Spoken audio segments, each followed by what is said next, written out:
The question for our Othello assessment task is this: transforming Othello to film is lazy and has no benefit to a modern audience. To what extent do you agree?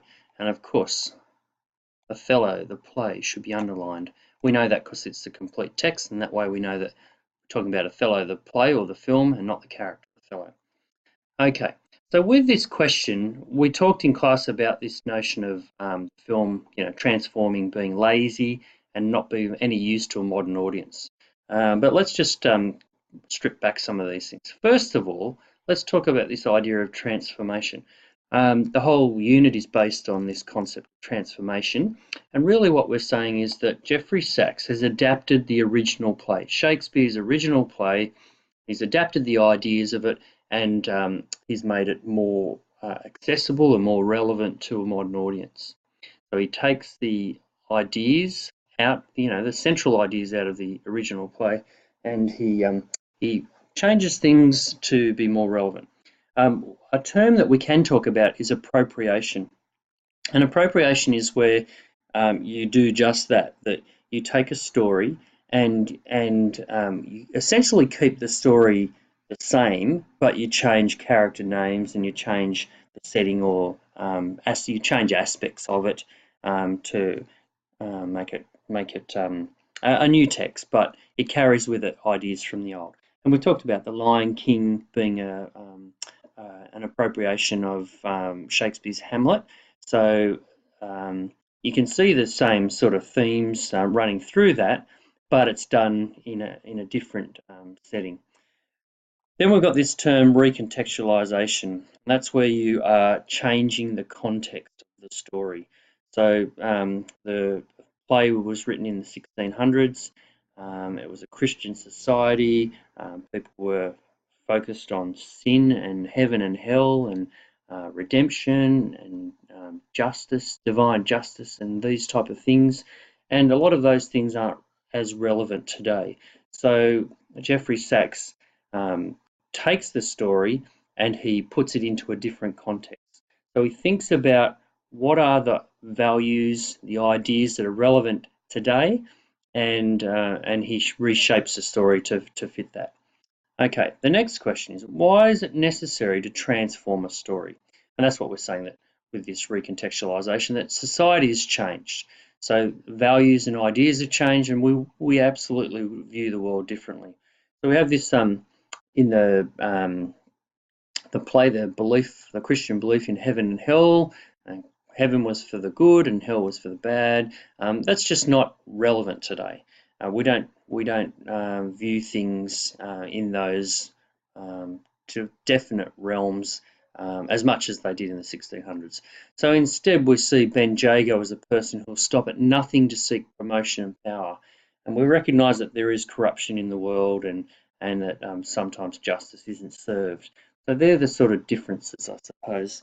Why else is it necessary? Well, another reason is that in the 1600s, drama, going to the theatre, like the Globe Theatre, was the popular medium. It was like going to the films today.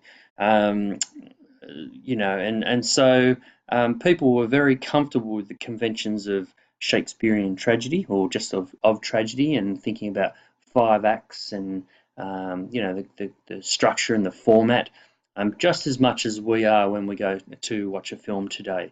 So if we're going to go and see an action film, we know that there are phases throughout that film where certain things are expected.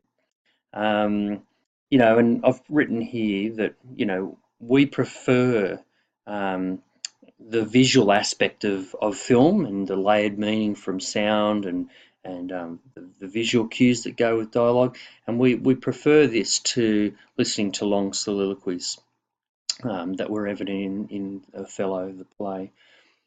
We don't readily think about things like hamartia and catharsis and the balance of the universe and all these type of conventions of drama, but we do understand how people can be manipulated, that how people can struggle for power. So we know that these things are relevant, and so the transformation just makes it more accessible for a modern audience. Not many people are going to go and watch a play, but lots of people will we'll sit through something at the cinema or at home. Okay, part of the question was about transformation being lazy. So is is the film lacking originality? Is it just a direct copy of Shakespeare's play?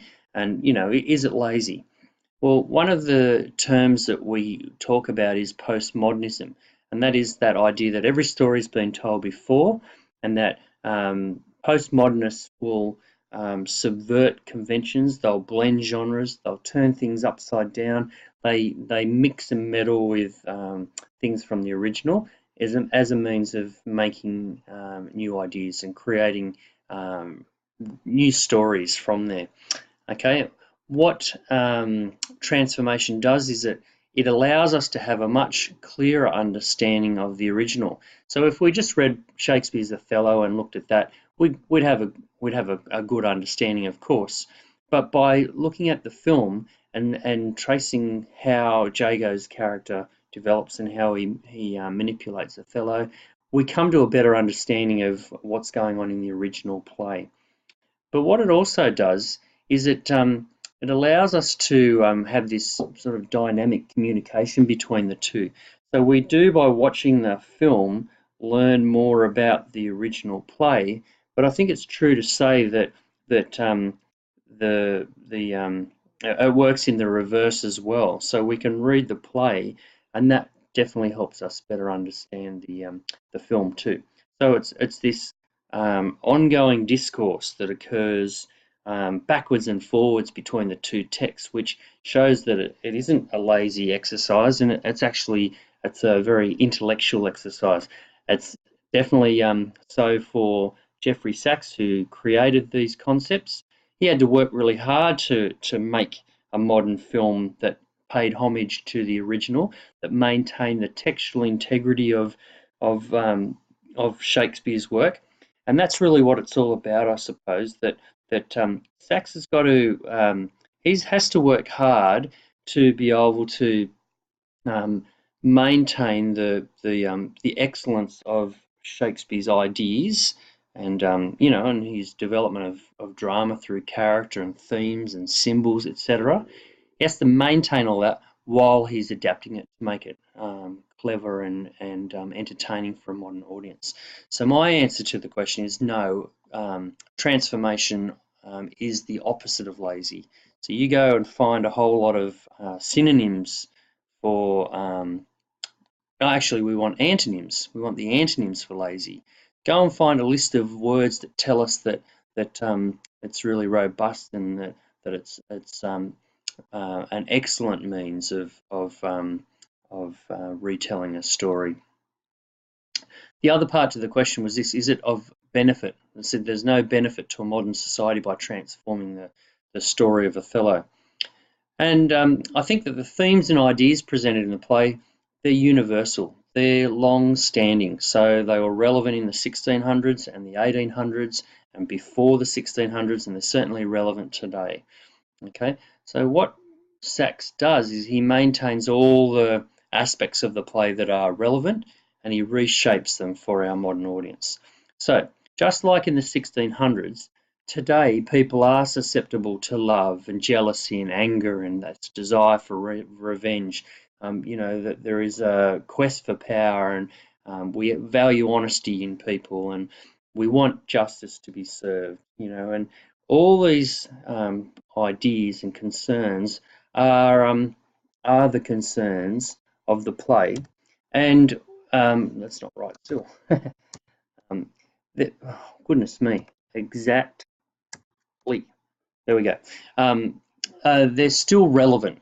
We still have these same responses to emotions and to people's behaviour and things like that. So, of course, there's still a lot to be learnt by exploring these things. So, when people went and saw, and even still today, if you go and see a production of Shakespeare's Othello, what you're able to do is you're able to experience some of these things, such as jealousy and revenge and emotions, you're able to experience them vicariously through the characters in the play. And so quite often people will be really interested in the character of Iago because he pushes the rules to the limits, and he sort of says, well, I know I'm going to get caught, but bugger it, I'm going to do it anyway, and just see how far I can push the boundaries. And we find that really refreshing and exciting, and certainly the play Othello, Othello's really, it's not his play as far as I'm concerned. Iago's certainly the character in the play that we all draw attention to. Um, and the film is really no different. We live vicariously through the eye of the lens of the camera. So there are a lot of point of view shots where we're basically standing behind Iago or Jago, or we're watching what he's doing. And it's sort of like we are an accomplice to his actions. And we see that in the play as well through Iago's soliloquies, where he says, I'm not what I am. I'm going to pretend to be honest, but I'm not really, and I'm serving myself. And it's made more obvious to us through that breaking of the fourth wall, and Jago basically grabbing hold of the camera and um, and directing the story the way he likes to see it. So it's certainly beneficial for us in a modern world to be exposed to these stories and have these experiences, so then we can form our own set of morals, and we can realign our own identity and understanding of the world from the experience we have with that. Okay, so my conclusion for just looking at the question is that you need to really engage with the question. You've got to set that up. So consider this essay like a debate, and we want to, in our introduction, really come to terms and make some really clear statements about transformation and the fact that it isn't lazy, and it's really a clever and beneficial aspect of postmodernism, that it's really relevant today. You really need to be talking about why is it necessary for Sachs to transform it? What's his purpose? And should we just look at the original and learn from that classic text, or can we couple that with a modern adaptation of that? Now, do you think the film's clever? Is it a clever transformation or not? Is it relevant today? Are the issues in there, those subtle changes, are they relevant?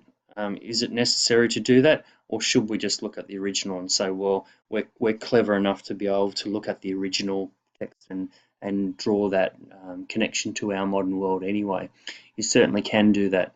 Okay, so that's what we're going to set up in the introduction. And then obviously we're going to frame this, build an argument around examples or ideas that you want to talk about. So they might be through character, looking at how, say, Iago is changed to Jago, or Desdemona to Desi, etc., etc. It might be through themes like justice, power, or those type of ideas. Or it could be through, you can look at it through the changing context. You can look at it, what was important in the 1600s, and compare that to the modern day, and then you find examples to support that in your essay.